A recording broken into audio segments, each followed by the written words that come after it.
Hi, and welcome to BladenOnline. My name is Erin Smith, and I'm the General Manager here with BladenOnline. And this afternoon, we're talking about a subject that's very important to our community, and that's mental illness awareness. This week is Mental Illness Awareness Week, and our Bladen County Board of Commissioners Chairman Charles Ray Peterson is with us, and we also have Ms. Cheryl Harris and William Sellers with East Point joining us today. Thank y'all for joining. Thank you. Thank you. Charles Ray Peterson, we'll start with you. The Bladen County Commissioners met on Monday night, and they adopted a proclamation proclaiming this week as Mental Illness Awareness Week. Tell me a little bit about that, and why is it important that our community discuss this topic? Well, mental health is a big issue in Bladen County, and East Point is our provider, and we're certainly trying to get the word out that East Point's our provider and the locations that people can call. And it's nothing to be ashamed of. If you need help, you need to call and ask for help. And we as commissioners, we just need to take the lead on this and make sure that the services are being provided to our citizens. Ms. Harris, we're glad you could join us today. Thank you for and inviting Mr. us. Sellers.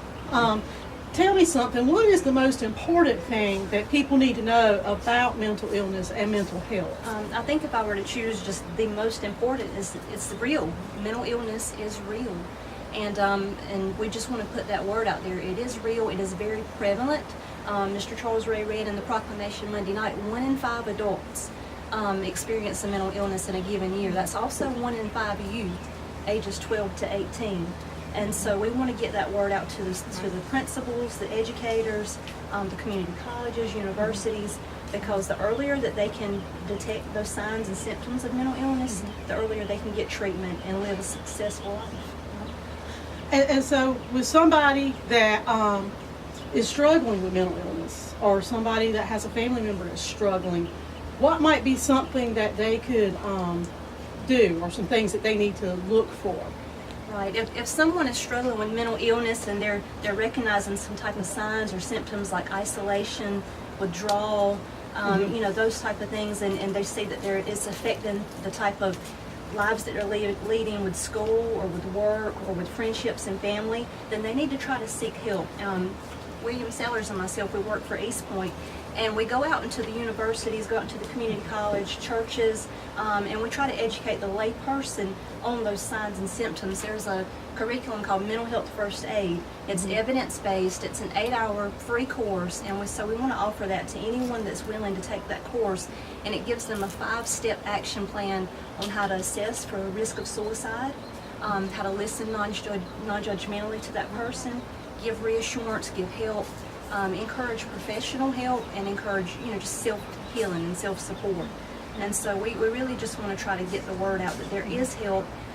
East Point has a call center in Lumberton. We cover 11 counties, but if someone calls that call center, that number is 1-800-913-6109. It's 24/7, 365. They'll get a licensed clinician to discuss their concerns, and if it's an emergent or urgent or routine need, that clinician will help them determine what level of care they need at that point. If I could add one Sure, thing. go ahead. One thing that we want to do is overcome the stigma regarding mental health challenges and behavioral things. That we approach it with the same respect as we would hypertension or diabetes.